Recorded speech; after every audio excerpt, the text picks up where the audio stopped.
حضرت امام حسین رضی اللہ تعالیٰ عنہ کی شادی کا واقعہ۔ حضرت عمر رضی اللہ تعالیٰ عنہ کے دور خلافت میں جب ایران فتح ہوا تو ایران کے بادشاہ کی بیٹی جنگی قیدی بن کر مال غنیمت میں آئیں۔ جب مال غنیمت تقسیم ہونے لگا تو اہل مدینہ سوچنے لگے کہ دیکھتے ہیں بادشاہ کی بیٹی کس خوش نصیب کے حصے میں آتی ہے۔ جب بسم اللہ الرحمن الرحیم حضرت حسین رضی اللہ تعالیٰ عنہ کی ولادت مبارک 5 شعبان 4 ہجری کو مدینہ میں ہوئی۔ رسول اللہ صلی اللہ علیہ وسلم نے آپ کے کان میں اذان دی، منہ میں اپنا لعاب دہن ڈالا اور آپ کے لیے دعا فرمائی۔ آپ صلی اللہ علیہ وسلم نے 7ویں دن اپنے نواسے کا نام حسین رکھا، عقیقہ کیا اور سر کے بال منڈوا کر ان کے برابر چاندی صدقہ کی۔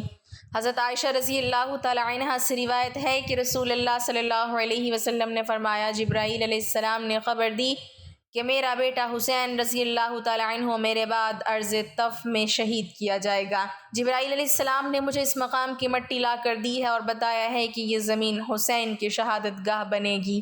ایک روایت کے مطابق ایک بار رسول اللہ صلی اللہ علیہ وسلم نے سیدنا حسین رضی اللہ تعالی عنہ کے رونے کی آواز سنی تو ان کی والدہ سے کہا کہ کیا تمہیں معلوم نہیں کہ حسین کے رونے کی آواز مجھے غمگین کرتی ہے؟ سیدنا حسین رضی اللہ تعالی عنہ ایک مرتبہ گھوڑے پر سوار ہو کر جا رہے تھے۔ راستے میں غربا کی ایک جماعت نظر آئی جو زمین پر بیٹھے کھانا کھا رہے تھے۔ انہوں نے کہا، فرزند رسول اللہ صلی اللہ علیہ وسلم ہمارے ساتھ کھانا تناول فرمائیے۔ آپ گھوڑے سے اترے اور غربا کے ساتھ زمین پر بیٹھ کر کھانا کھایا اور اس موقع پر فرمایا، اللہ تکبر کرنے والوں کو پسند نہیں کرتا۔ سیدنا حسین رضی اللہ تعالی عنہ نے ان غربا کو اپنے کھانے کی دعوت دی۔ حضرت حسن رضی اللہ تعالی عنہ کی ولادت کے بعد معاویہ رضی اللہ تعالی عنہ نے خلفائے راشدین کے برعکس خلافت کو وراثت بنا دیا اور اپنے بیٹے یزید کو خلیفہ بنا لیا اور لوگوں کو 49 ہجری میں یزید کی بیعت کے لیے بلایا۔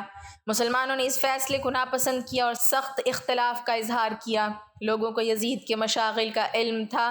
ابن کثیر لکھتے ہیں کہ اگرچہ یزید میں سخاوت، مروت، فصاحت، بیانی اور شعر گوئی جیسی خوبیاں بھی تھیں، مگر وہ شراب نوشی کرتا، ناچ گانے میں دلچسپی لیتا۔ اس نے اپنے محل میں ناچ گانے والیاں اور کتے رکھے ہوئے تھے۔ اس کے بعض اعمال فاسقانہ تھے۔ حضرت امام حسین رضی اللہ تعالی عنہ نے یزید کی بیعت سے انکار کیا۔ یزید نے حضرت امام حسین رضی اللہ تعالی عنہ پر بیعت کے لیے دباؤ ڈالا مگر انہوں نے دباؤ قبول کرنے سے انکار کیا۔ آپ نے جو عزم اختیار کیا اس پر ثابت قدم رہے اور مکہ تشریف لے گئے۔ حضرت امام حسین رضی اللہ تعالی عنہ کے نام عراق سے سینکڑوں خطوط آئے جن میں تحریر تھا کہ آپ کے ساتھ 1 لاکھ آدمی ہیں، آپ جلد عراق آ جائیں تاکہ لوگ آپ سے بیعت لیں۔ حضرت امام حسین رضی اللہ تعالی عنہ نے اپنے چچا زاد بھائی مسلم بن عقیل رضی اللہ تعالی عنہ کو حالات کا جائزہ لینے کے لیے عراق بھیجا۔ کوفہ کے لوگ مسلم بن عقیل سے بڑے اخلاق سے پیش آئے اور قسم کھائی کہ اگر امام حسین کوفہ آ جائیں تو وہ دل و جان سے آپ کی مدد کریں گے۔ ایک روایت کے مطابق 18,000 لوگوں نے مسلم بن عقیل کے ہاتھوں پر بیعت کر لی۔ مسلم بن عقیل نے حضرت امام حسین رضی اللہ تعالی عنہ کو خط لکھا کہ حالات سازگار ہیں، وہ کوفہ تشریف لے آئیں۔ خط ملنے کے بعد حضرت امام حسین رضی اللہ تعالی عنہ کوفہ روانہ ہوئے۔ یزید نے کوفہ کے گورنر نعمان بن بشیر کو معزول کر دیا کیونکہ وہ حضرت امام حسین رضی اللہ تعالی عنہ کے بارے میں نرم گوشی رکھتے تھے۔ عبداللہ ابن زیاد سمیہ کو کوفے کا گورنر مقرر کیا گیا۔ ابن زیاد نے عمر بن سعد کو حضرت امام حسین رضی اللہ تعالی عنہ کے پاس بھیجا اور اس کو یزید کی بیعت کا مشورہ دیا۔ حضرت امام حسین رضی اللہ تعالی عنہ نے فرمایا کہ مجھے واپس جانے دو، یزید کے پاس لے چلو تاکہ اس سے مکالمہ کروں، اگر دونوں شرطیں منظور نہ ہوں تو ترکوں کی جانب جانے دو تاکہ ان کے خلاف جہاد کر کے شہادت کا رتبہ حاصل کروں۔ حضرت امام حسین رضی اللہ تعالی عنہ کا پیغام ابن زیاد کو پہنچایا گیا مگر اس نے اپنے ساتھیوں کے مشورے کے بعد تینوں شرطیں مسترد کر دیں اور بیعت کا مطالبہ کیا۔ ابن زیاد نے عمر بن سعد کو حکم دیا کہ حضرت امام حسین رضی اللہ تعالی عنہ اور ان کے ساتھیوں کو پانی لینے سے روک دیا جائے۔ حضرت امام حسین رضی اللہ تعالی عنہ نے جب دیکھا کہ وہ محاصرے میں آ گئے ہیں اور ابن زیاد کے ارادے درست نہیں ہیں تو آپ نے 9ویں محرم کو چراغ گل کر دیے اور خطبہ دیا اور اپنے عزیز و اقارب اور رفقا سے کہا کہ یزید کو صرف ان سے دشمنی ہے، لہٰذا جو لوگ واپس جانا چاہیں وہ چلے جائیں۔ قافلے میں شامل سب لوگوں نے واپس جانے سے انکار کر دیا اور آخر دم تک حضرت حسین رضی اللہ تعالی عنہ کا ساتھ دینے کا فیصلہ کیا۔ سیدنا حسین رضی اللہ تعالی عنہ نے اندھیرا اس لیے کیا تاکہ جو لوگ واپس جانا چاہیں ان کو ندامت نہ ہو۔ حضرت امام حسین رضی اللہ تعالی عنہ کے ساتھ 72 آدمی تھے۔ کربلا کے میدان میں انسانی تاریخ کا المناک سانحہ پیش آیا۔ 10ویں محرم عاشورہ کے روز حضرت امام حسین رضی اللہ تعالیٰ عنہ اپنے گھوڑے پر سوار ہوئے اور قرآن ہاتھ میں لے کر خطبہ ارشاد فرمایا، جس میں انہوں نے بتایا کہ وہ رسول اللہ صلی اللہ علیہ وسلم کے نواسے اور امیر المومنین حضرت علی رضی اللہ تعالیٰ عنہ کے فرزند ہیں۔ یزیدی فوج پر ان باتوں کا کچھ اثر نہ ہوا اور شمر نے قافلہ حسین رضی اللہ تعالیٰ عنہ پر حملہ کر دیا۔ حضرت امام حسین رضی اللہ تعالیٰ عنہ کے رفقا باری باری لڑتے ہوئے شہید ہوتے گئے اور آخر کار حضرت امام حسین رضی اللہ تعالیٰ عنہ کو بھی محرم کے مہینے 61 ہجری یوم عاشورہ جمعہ کو شہید کر دیا گیا۔ اس وقت آپ کی عمر مبارک 54 سال تھی۔ قتل حسین اصل میں مرگ یزید ہے۔ اسلام زندہ ہوتا ہے ہر کربلا کے بعد۔ معاویہ رضی اللہ تعالیٰ عنہ نے یزید کو نصیحت کی کہ حسین رضی اللہ تعالیٰ عنہ اگر بیعت سے انکار کریں تو درگزر سے کام لینا، مگر تحمل، برداشت، رواداری اس کی فطرت کے خلاف تھی۔ اس نے وہ ظلم و ستم کیے جن کی مثال انسانی تاریخ میں نہیں ملتی۔ ظہیر ایک سنی تھا۔ اس نے امام حسین رضی اللہ تعالیٰ عنہ کے پیغام کو سنا تو بیوی بچوں کو چھوڑ کر قافلہ حسین میں شامل ہو گیا۔ کربلا کے میدان میں جب حسین رضی اللہ تعالیٰ عنہ پر تیروں کی بارش ہو رہی تھی تو ظہیر حسین کی ڈھال بن گئے اور شہید ہو گئے۔ حسین پر کسی کی اجارہ داری نہیں، وہ بلا تفریق اور بلا امتیاز سب کے محبوب ہیں۔ اہل سنت کے شیخ الاسلام امام ابن تیمیہ نے فرمایا، جس نے بھی امام حسین کو شہید کیا، ان کے قتل میں مدد کی یا ان کے قتل سے راضی ہوا، اس پر اللہ کی، فرشتوں کی اور تمام لوگوں کی لعنت۔ اللہ تعالیٰ نہ ان کے عذاب کو دور کرے گا اور نہ ان کا عوض قبول کرے گا۔ شہادت امام حسین رضی اللہ تعالیٰ عنہ کا سبق یہ ہے کہ نیکی کی تبلیغ کرنا اور برائی سے روکنا ہر مسلمان کا مذہبی فریضہ ہے۔ جھوٹ اور سچ کی جنگ میں افرادی قلت کوئی حیثیت نہیں رکھتی۔ سچ کے علم بردار اگر تعداد میں کم بھی ہوں تو جھوٹ کا مقابلہ ان کا فرض ہے۔ جنگ بدر اور جنگ کربلا میں یہ بھی ایک قدر مشترک ہے کہ تعداد کی کمی حق کے راستے میں حائل نہ ہوئی۔ حضرت امام حسین رضی اللہ تعالیٰ عنہ کا یزید کے خلاف جہاد مذہبی تعصب یا فرقہ واریت کی بنا پر نہ تھا، بلکہ اسلام کے تحفظ کے لیے تھا۔